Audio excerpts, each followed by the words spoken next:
it's because SEO is not loud, and it just moves on slow and steady, and there's nothing to scream about. It's just like money in the bank. But social media is shiny, and there's likes and there's comments, and so everybody gets distracted by these vanity metrics. Welcome to the Lendsetter Show, the show that blends the art of sales, the science of success, and the strategies of real experts in the mortgage and sales industries to help you grow your client base, increase your revenue, and get in control of your life. I'm your host, Preston Schmidley. Kick back, enjoy the episode, and don't forget to subscribe. What's going on, friends? Welcome to this episode of the Lendsetter Show. I'm your host, Preston Schmidley, and I am joined today by a friend of mine I met through a dear mastermind that I'm a part of, along with my business partner, McBilly, Damon Burton. Damon, thank you for being on the Lendsetter Show today. What's up, Preston? Hey, it's a pleasure to jump on here and share with you and your audience and just see your beautiful face. So to give context, guys, to Damon, he is the founder of SEO National. They do a lot. I would consider them the authority in SEO. I know Damon has worked more so with McBilly, but even giving guidance to us with our SEO. And so I think my starting point for this conversation, as our audience is primarily mortgage and sales professionals, is let's demystify, SEO. I know this means different things to different people depending on kind of how they enter this arena. And you've been doing this for quite some time at a rather large scale. So I'd be curious how you would specify and define SEO to the audience. Well, we could probably answer that two ways, both of which ways we can do pretty simplistically. So one would be, what is SEO, period? So it stands for search engine optimization.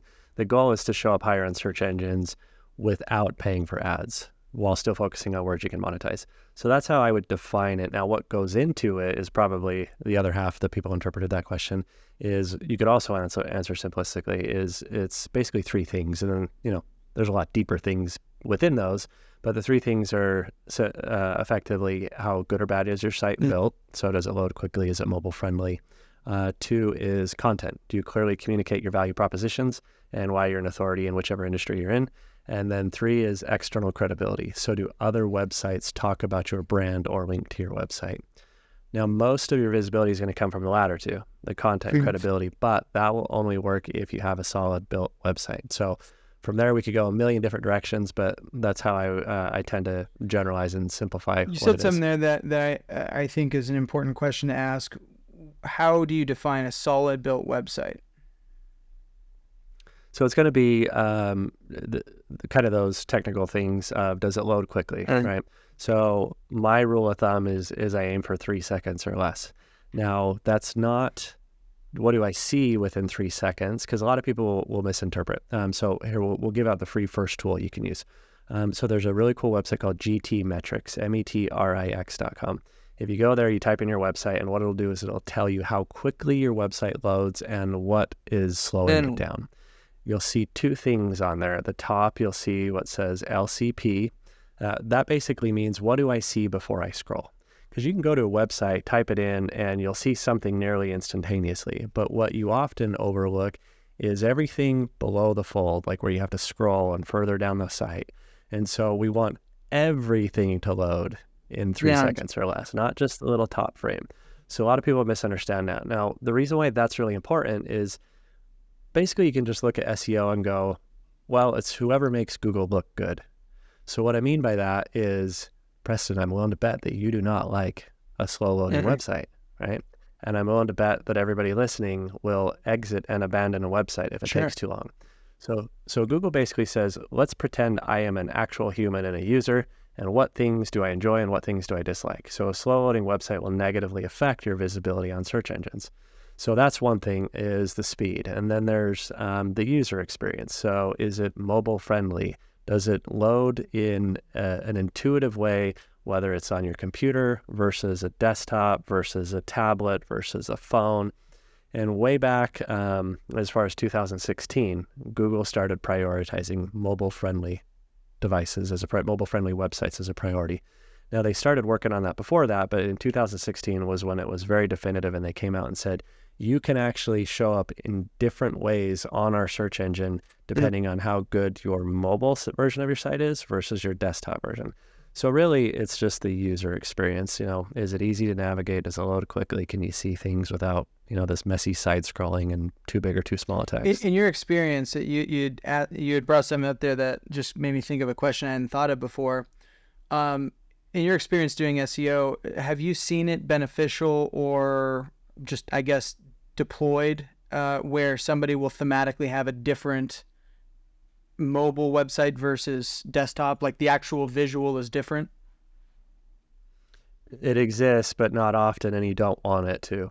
So part of the algorithms is the consistency in the user experience.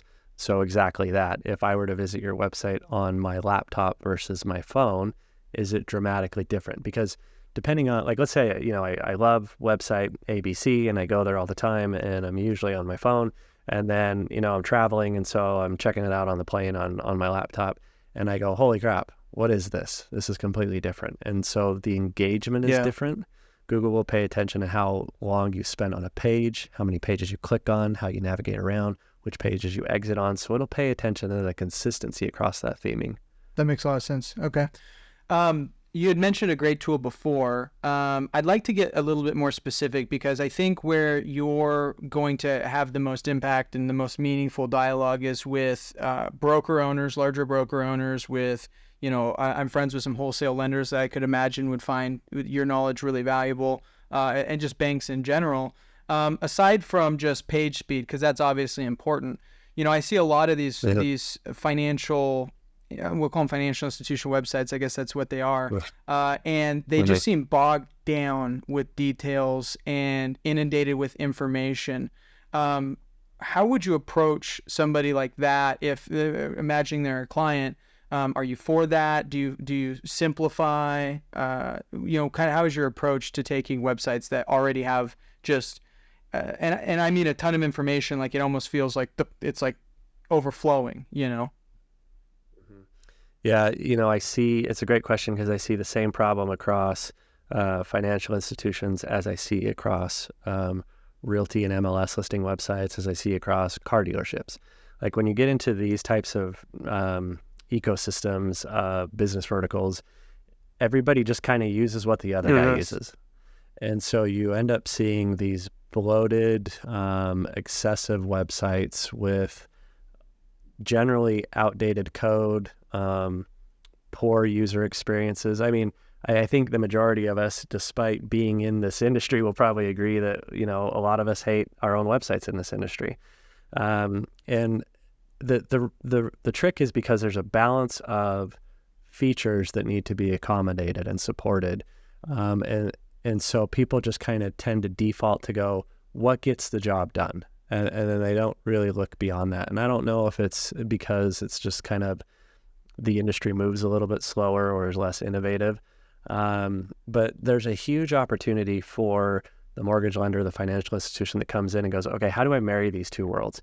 And the way that I would envision you marry those two worlds is because by process of elimination, you're probably not going to go reinvent the wheel and come up with your own platform. So you're probably still going to use one of these platforms that we're talking about that's bloated. But here's how you balance it. You have a forward-facing website, so a traditional website that does not use these platforms that we talk about, and you piggyback those platforms on the back end of it. So what that means is you could have a really elegant, quick-loading, effective, good user experience, traditionally built website, and then when they click log in, then it goes to the other platform. And so that way you get the creative freedom and the marketing efficiencies of a traditional platform while supporting it with the features that you need of the financial institution. And there are ways that you can blend the design of systems.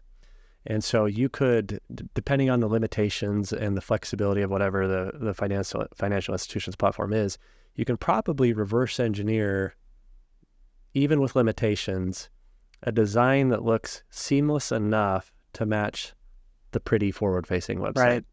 And so that's how you would balance the efficiencies of, we haven't even talked about content, things like that, but that's how I would do it, is build a quote unquote traditional website that gives you those freedoms and flexibilities, and then put on the back end what you need for that, the transactions and all that. Gotcha. So you're talking about essentially almost compartmentalizing and having the initial experience that a consumer would go through be cleaner, simpler, and then giving them the links, the ability to navigate to where they need to go. And then if that happens to be the platform in which, a bank might need or a wholesale lender might need, it's kind of almost behind the wall of the initial website.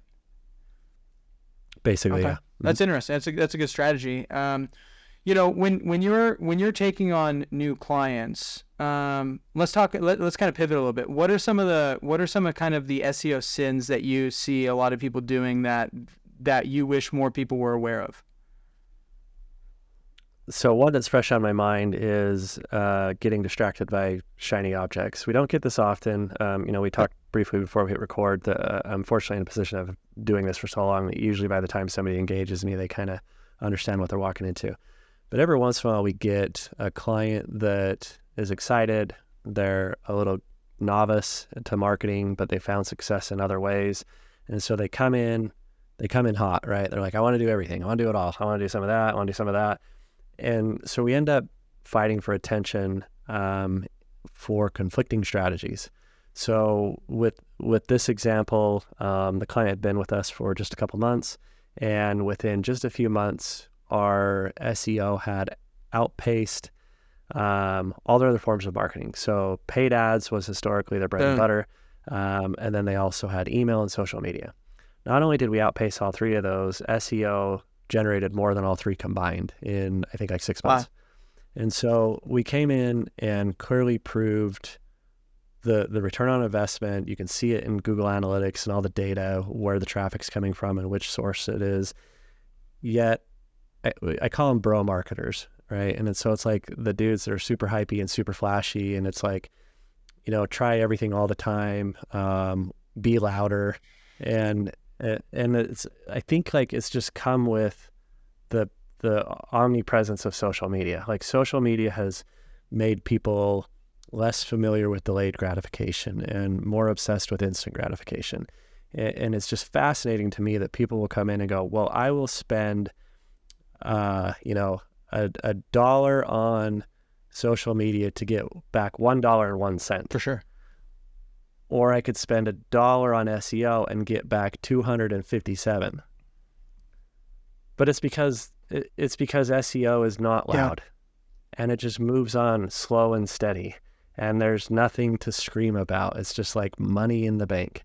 But social media is shiny, and there's likes and there's comments, and so everybody gets distracted by these vanity metrics. And so, I guess to come back to your question is like, find somebody that you can trust, find somebody that has a strategy, that can actually communicate what the strategy is and not be vague about it.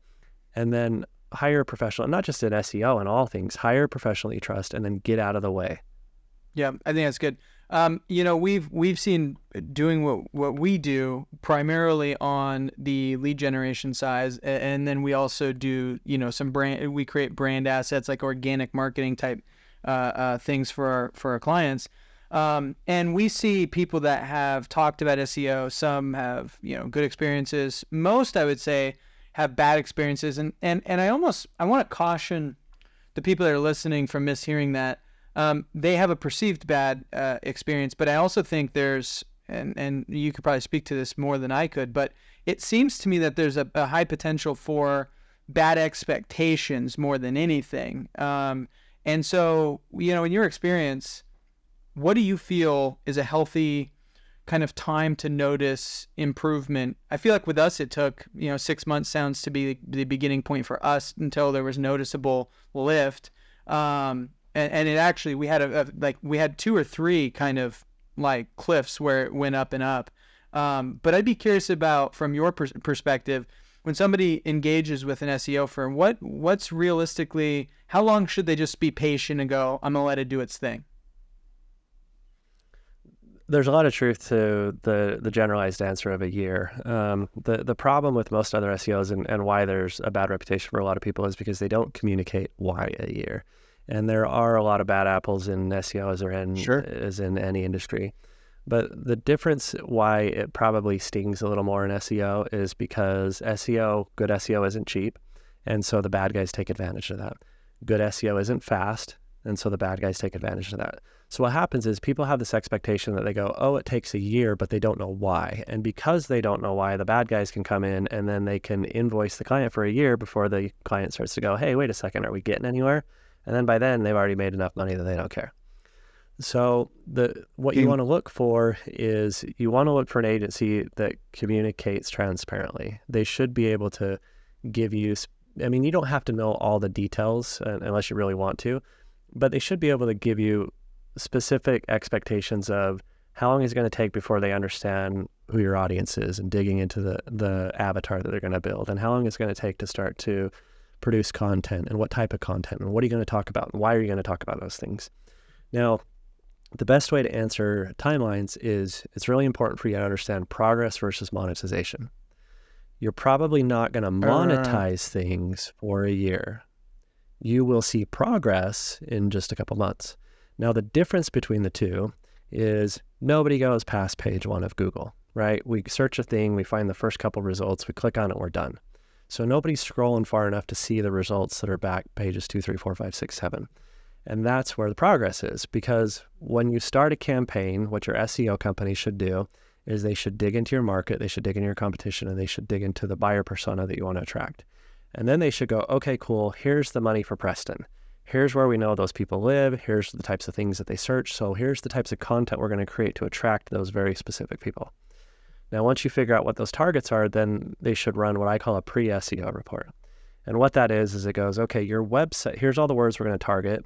Where does your website currently position itself on Google? Okay, you're back on page 10 on this one and 8 on this one. Then each month they should run progress updates. So the keywords that were way back on page 8 all of a sudden move up to page 6. Then the next month they move up to page 5 and then 3. You're making huge progress. You're going to have $0 in sales or leads because nobody goes past page 1. So you should have a realistic expectation of it does take time to put money in the bank, but you will see progress inching closer towards that in a lot shorter time frame. You reminded me as you were talking about that, when McBilly and I started doing SEO for Good Vibe Squad, I remember we were discussing it with the SEO guy we worked with. He's a great guy. I really like him, but it was interesting to see because we started ranking number 1 for a new keyword, but I was like, oh my God, it's one thing to rank, that sounds cool, like to rank for something, but what you rank for, I realized, is actually way more important, right? And the first thing we ended up ranking for, where we were like, oh, we need to steer this ship a little bit better, was why I stopped being a mortgage loan originator. I'm like, and I was like, I don't want to rank for that. Yeah. I'm okay not to rank for that. Yeah. Yeah. Well, that's a great point, because you can't monetize that, right? And so you should, this is a good thing for the listeners to hear, is when you engage in SEO, you should go data heavy first. Like, there's tons of old, like, what's the old Abe Lincoln quote or George Washington quote, where it's like, if I had 4 hours to cut down a tree, I'd spend 3 hours sharpening the axe, right? It's like the same thing. So you got 12 months to get a return on your investment in SEO. You should spend the first 4 to 8 weeks sharpening the axe, just looking into data, just mapping things out and going, where's the money? So I know once I lock this in, I don't have to pivot in 6 months, because if I pivot in 6 months, I just threw away 6 months. So when you're starting with a new client, it sounds like from what you're saying, you guys have kind of an intake process probably, where there's a strategizing on who are we really, like an avatar type thing, who are we trying to get in front of, what are we trying to get in front of them with. I'd imagine you would have to know that if you're trying to do this strategically at the beginning. Yeah. So we start with an intake process and an onboarding call. And so on the onboarding call, we have questions that we've kind of designed over the years that help us better extract the information from the client. Because, the client may, you may think the avatar, and you probably have some of the characteristics correct, but there's a great example to illustrate the gap in understanding. Think about emotions versus data. You need to remove your emotions from who you're trying to target and look at the data. And so, like, a great comparison would be social media versus SEO, because in social media, you're stereotyping a persona. They're generally men or women. They're generally in this age group, like some sort of characteristic. In SEO, you can throw nearly all of that out the window almost all the time, because in SEO, it doesn't matter their age. It doesn't, well, in some products and services, sure. But, it doesn't generally matter if they're man or woman. What you're trying to figure out is what questions does that person ask, regardless of gender. And so you're looking at the data going, what are the pain points and what are the problems?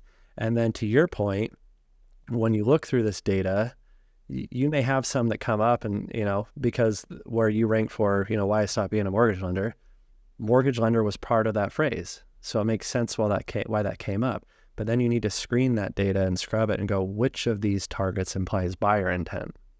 And so ultimately what you're looking for is to find somebody that needs your service that is already on the buyer's journey or is already in a pain point, and you can come in and solve that problem with content and show up on search engines for it. That makes sense. How, and I'm not necessarily looking at a time frame as much as I am like percentages, but like if it takes 0 to 12 months to get progress, how long usually how much more of the journey do you identify on average? And I understand averages are difficult because it probably varies from case to case, but after progress to monetization, like, are we kind of doubling the time frame? Is that like, when are people starting to go, holy shit, it's paying off?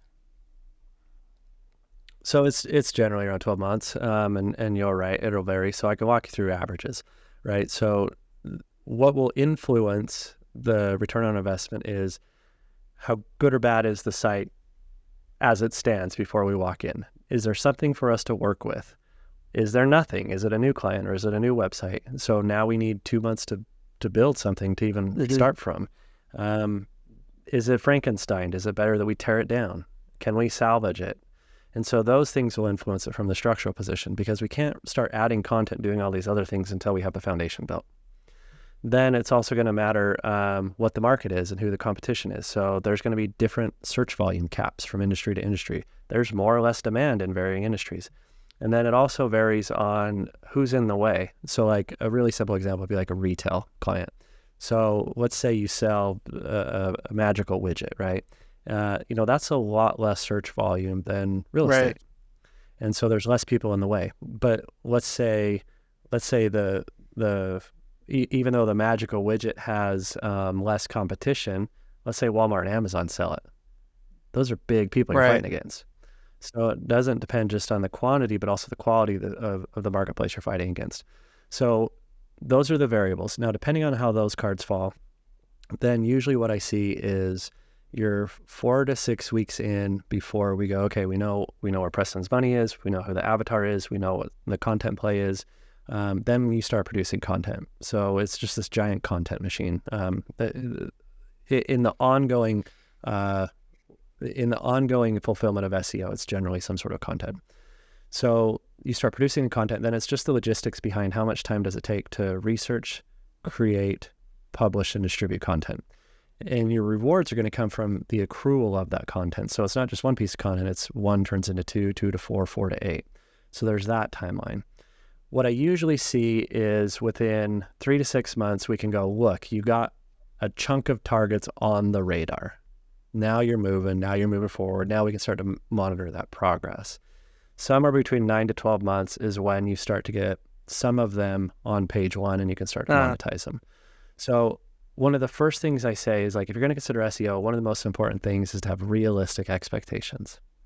Because if you come into it and you're like, hey, I might be the lucky one that shows up sooner in 3 to 6 months, it's going to be a sad day when 3 to 6 months rolls around. And then it just sets it just sets unrealistic expectations for the life of the account, and then everything falls apart.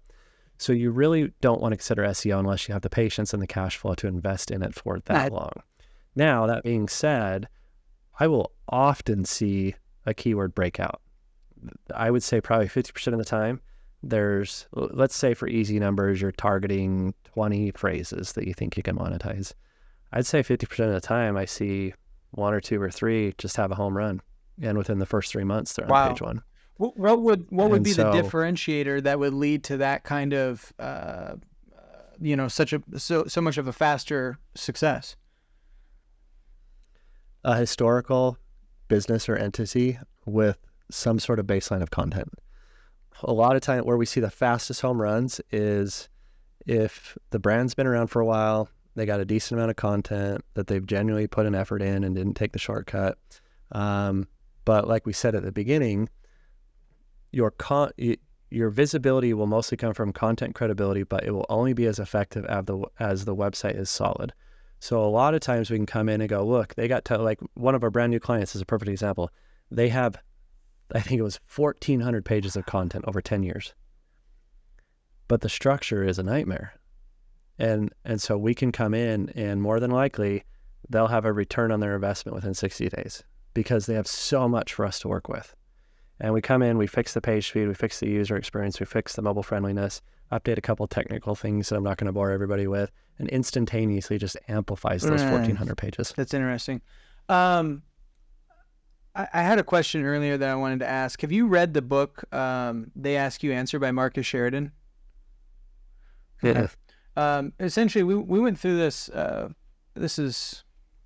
I like to think you'd enjoy it, but you might be like, this is hogwash, since you know so much more about SEO than I do.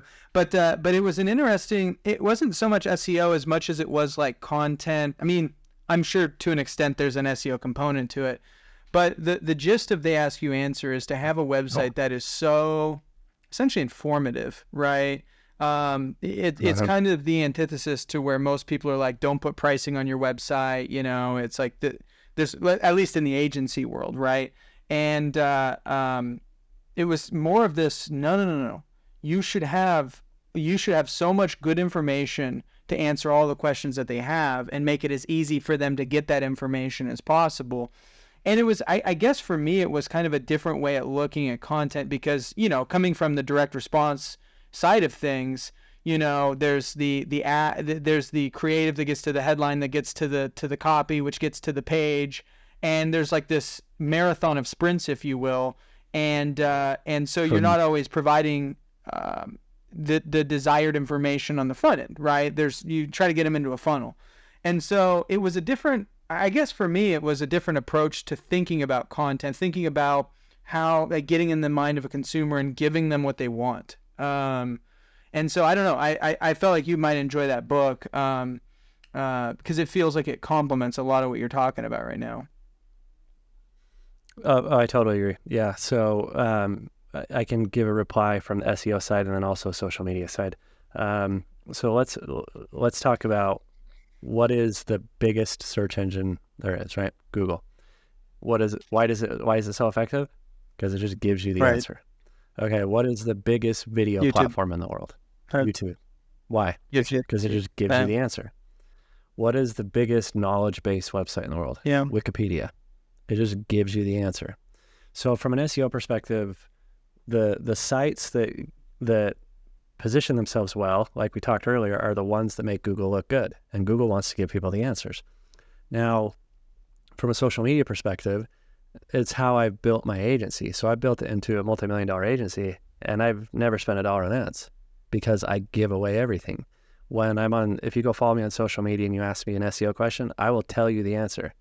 And the reason why, I wrote a book, and in the book, I give away the entire blueprint for my agency. Because in my mind, there's only 3 types of content consumers. And so the first one is the person that takes your advice and runs. Okay, well, they were never your client anyway, but you just helped somebody. So now you increased your reputation and your reach.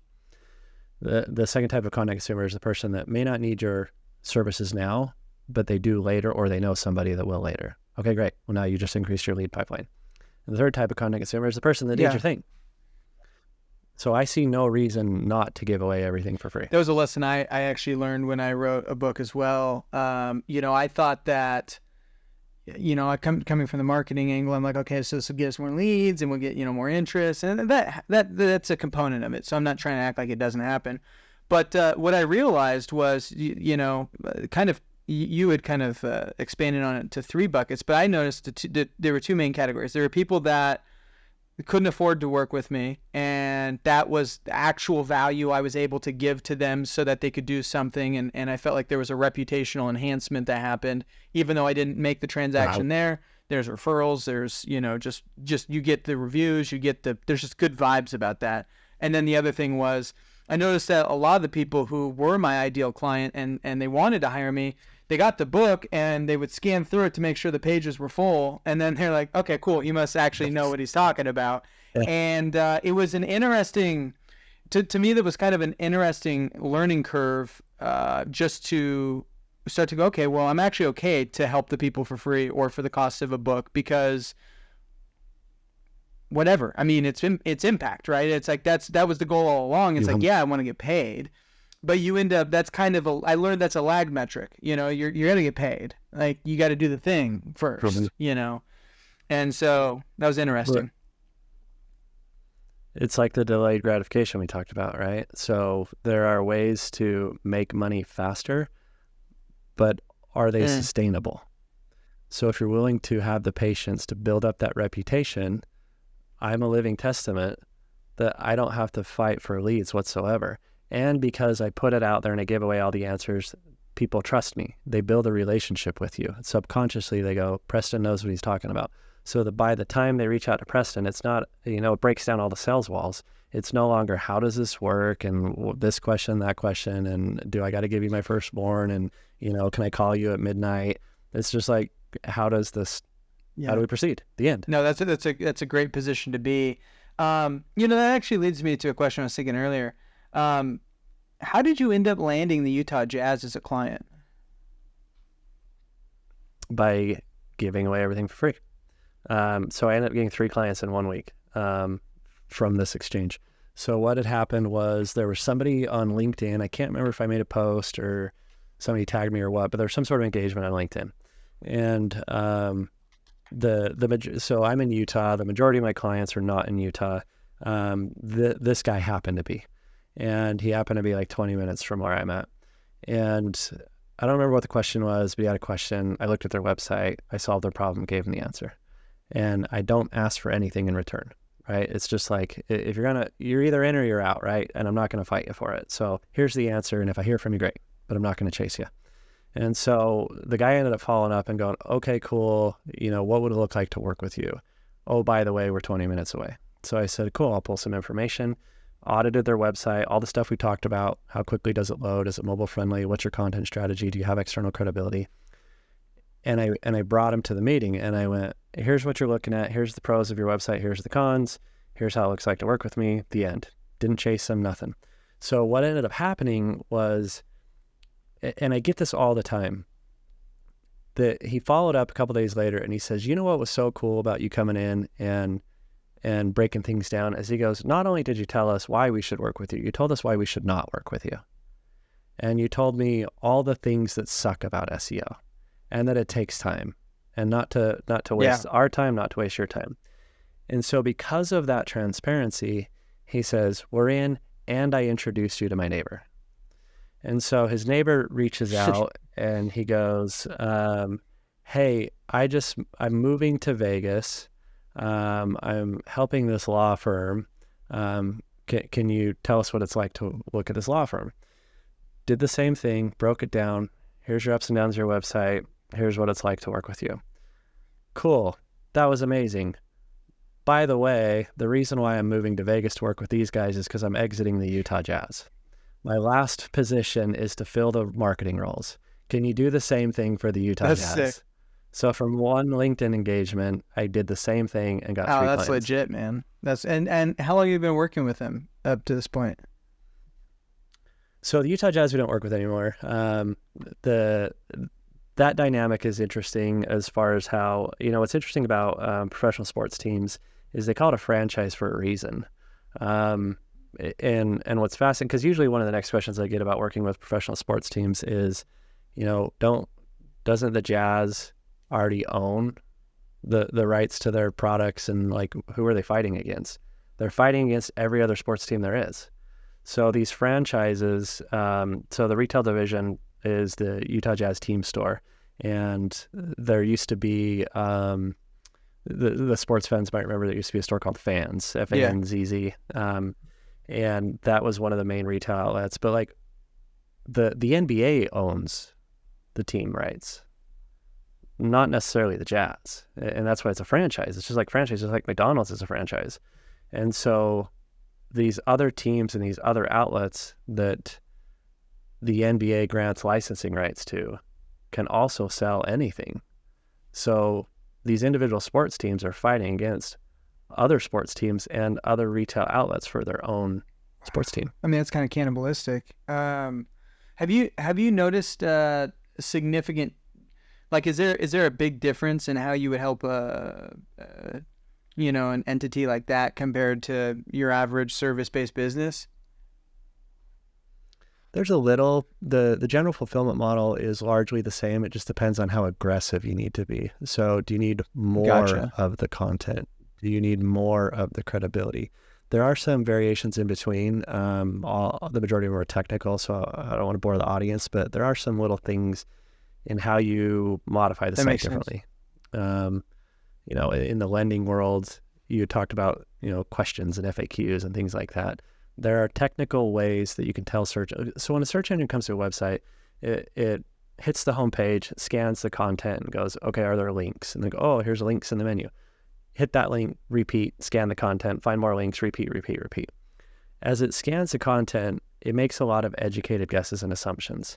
I think Preston offers this service, and I think this is his business name, and I think that this is their contact information.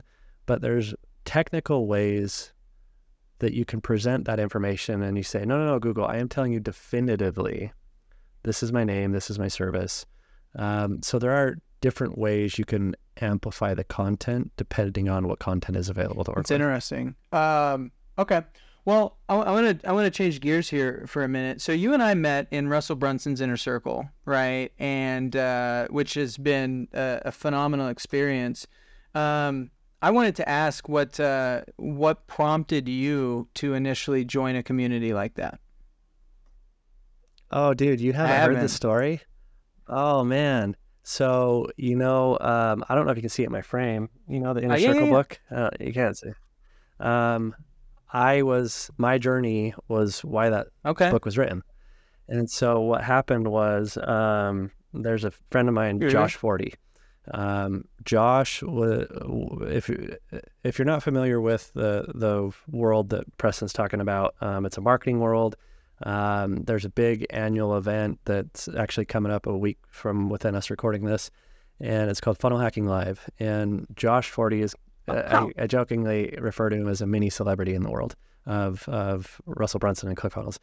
And he was going again, and I said, hey, I'm going to go. Can I tag along? I've never been. And he was kind enough to let me just kind of jump around with him. And I met a handful of people.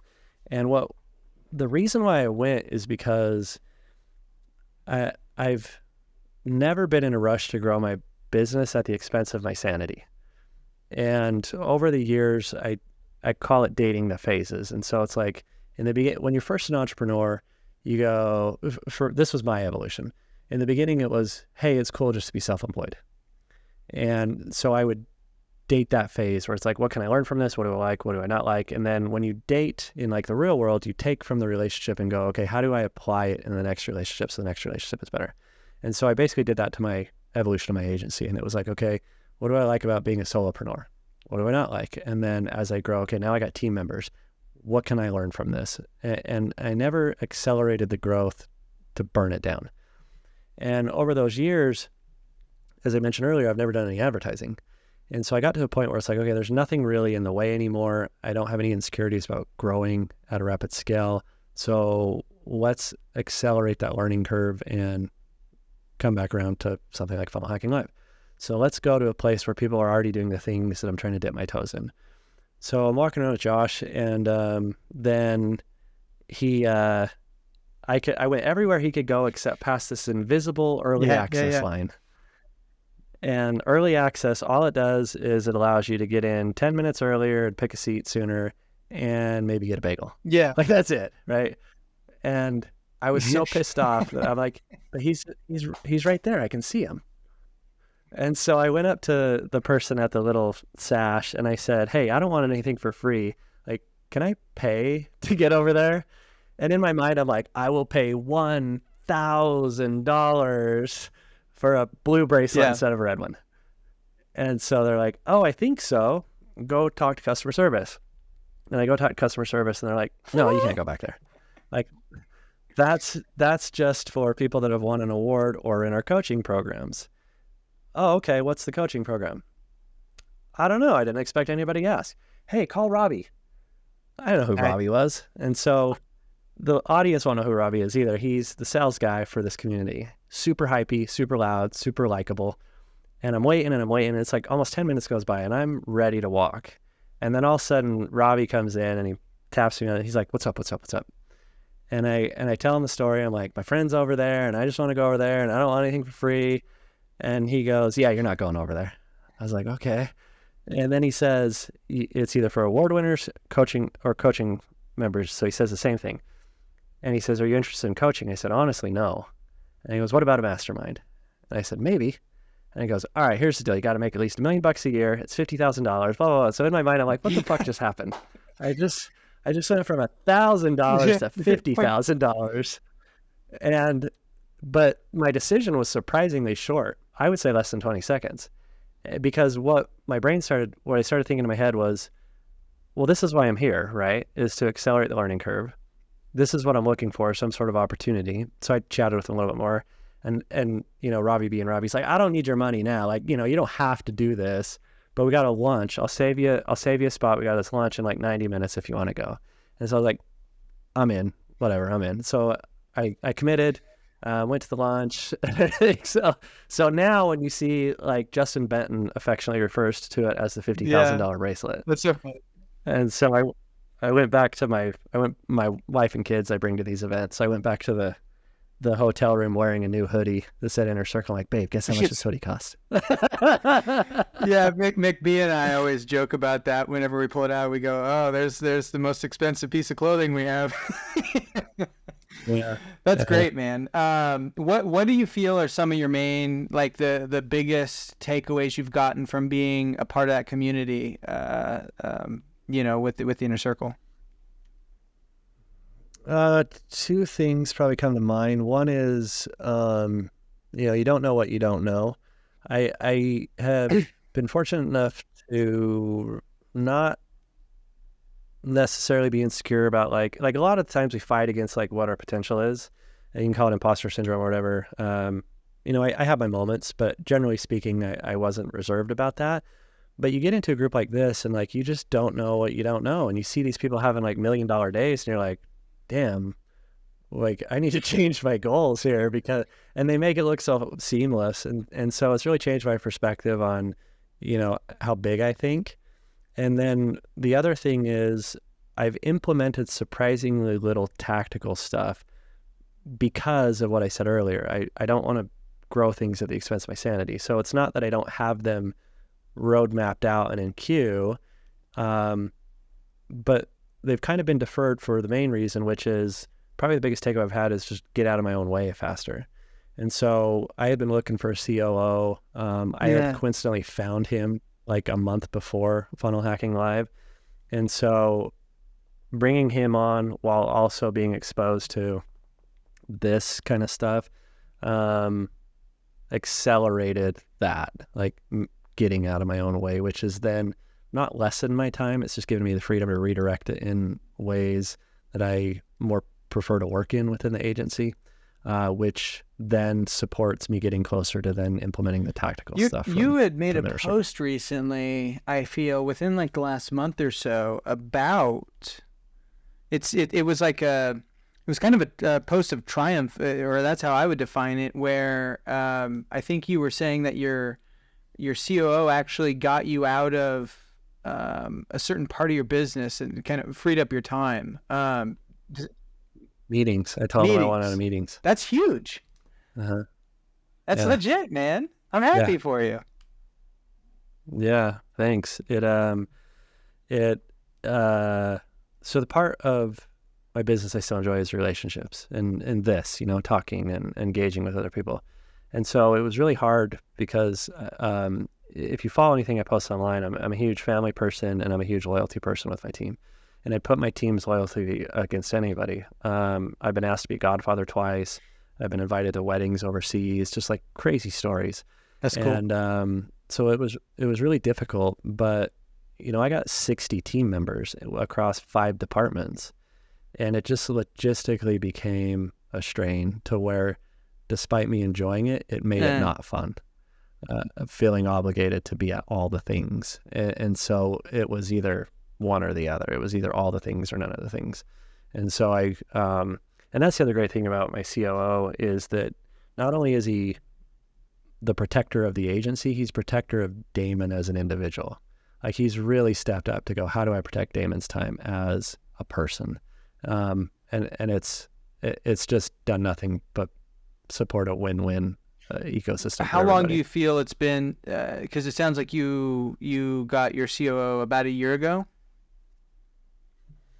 He's been with me for 2.5 years, but the first year he was doing, so for the first 6 months he was doing just overflow. And then he did awesome, and so he started doing project management. And so as a COO, it's probably been about a year and a half. Well, I mean, it sounds, that's actually probably a great way to get a COO, is that he kind of had to learn from, the agency itself and then kind of ascend into that. I guess my question is, so it sounds like it's been about a year, a little over a year from him becoming COO to freeing you from meetings. I think that's phenomenal, yeah. Man. I mean, that's time well spent to be able to free yourself in that capacity. Well, I had been needing that role filled for a while, but I didn't want to screw it up. And so I was willing to hold on and juggle more than I wanted to do it right. I think you can kind of catch on to the theme is I'm all in on doing things right and delayed gratification more than, the quick solution. That's awesome. That's really cool, man. I'm proud of you. I'm excited to see what that frees you up to do. Before we close out, Damon, I want to ask a question. I always ask this of my guests. What do you feel is a book that you've read in the last, I don't know, year, 2 years that you felt was really transformative for you? Well, I could give you 2 books, but they have not been in the last year and a half, 2 years. Okay. It's been like 10 years. I'm down with do it. you want do you want the impactful book, or I could give you a book that's Impact been over impactful recency. in the last year and a half? Okay, impact over recency. So I'll go with 2 then. The reason why I say these 2 is because they're within the same time frame. So one was E-Myth Revisited, and the other was 4-Hour Workweek. Now, the reason why I always mention these together is because what I realized in reading them back to back. So when I was listening to 4-Hour Workweek, 4-Hour Workweek basically tells you like how to compress time. E-Myth Revisited tells you the importance of building a business that's dependent on processes instead of people. So as people come and go, you don't lose that skill set. What I realized was read them both, but read E-Myth first, because you don't want to cut corners and compress time until you know what it's at the expense of. So both of those are super powerful books, but I think together in the order of E-Myth first creates a unique opportunity for you to learn more. That's interesting. I've read the E-Myth years ago. I have not read the 4-Hour Workweek, surprisingly. I assumed it was mostly, proverbial in a way. Like it seemed like it's like going 10x. It's like okay. But I could see where having E-Myth first and then going into that would be like a magnification of the value. Yeah, you're right. Don't go into reading 4-Hour Workweek expecting literal steps to integrate, because the way that I took you're probably pretty accurate. Like, I didn't take away anything literal from the book. I didn't, because he talks about these amazing things where he's like, I decided, I can't remember in which form of martial arts it is, but he's like, I want to go be it was like an Olympic or a world champion fighter in whatever form of martial arts. And so he did it in a very short amount of time with no martial arts historical experience whatsoever. Because what he did is he read the rule book and figured out a loophole how you can get an opponent disqualified. So he just disqualified everybody. That's amazing. He doesn't win, you lose. Yeah, exactly. And so like what I took it, the one main thing that I at least remember taking away from it was why don't I have more team members? Like, what am I waiting on? Like, why do I not document and delegate more of this stuff? And so I think you're right.